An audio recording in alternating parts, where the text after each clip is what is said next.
Rugú mailecha lí mé, das mé níos in nún droma agus ba as raid na carach do ma cheanamháthar, máthar máthar agus ba as le arman sin do ma bháthar. Agus nós anach daoine de ma ise a das níos a mailecha lí. Cholúgus hánig léhananta sira an tárig. Bhí mar imethe.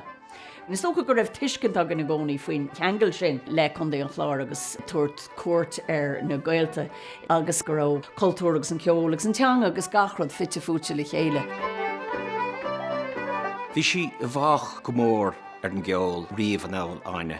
Is cínam bhís mar dhéagár híos ag slóg an ar bhúlas le Áine don géad úr agus bhí si le feiscin fiomhhainnig an amsan ché có tugus a bhí si don teanga, do chursaí cheol, don traidisiún agus chultúr na tíre so. Lean si sin ar aig in Gradam Ceoil agus dar hanto caint ar Áine Hensey bin do caint ar díilseacht. Ha si dílis don geol, ha si dílis do cheoltar agus bailthóir na tíre so. Gin Áine écht ibre le cléir féin, agus chuisi an aithne bhuintear an chráid agus an áite héin, an áite tá lán le ceol.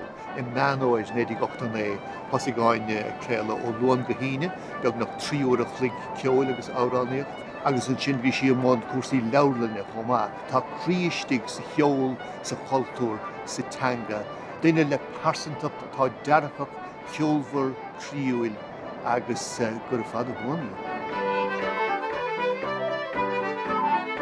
Tá si dílis néamháin do phobal na Gaeilge agus an teanga, do cheoltúirí, do lucht na n-ealaíon, dus na bliain, agus an táling raibh si sás a tréimhse chahabh inar daontan so ar mór da dúis agus go daine isis mar chathairleach.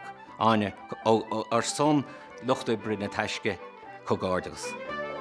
Buna bháinnig dhétas am nuair a fuair mé an nuacht tá mé riméideach méallar agus tá mé fear bhuíoch ar son. Na daoine ar fad a eibríonn ar chláracha radio, na daoine ar fad a eibríonn ar éiltí agus mar sin de. No tá teicneoirí agus tá rúnathe tá banistóirí agus chuilethart mar sin agus is ar son na daoine sin ar fad ghfuil mise ghlacha leis an radam seo. Ar son na daoine a thugann deis do cheoltóirí iad féinach ar chun cín.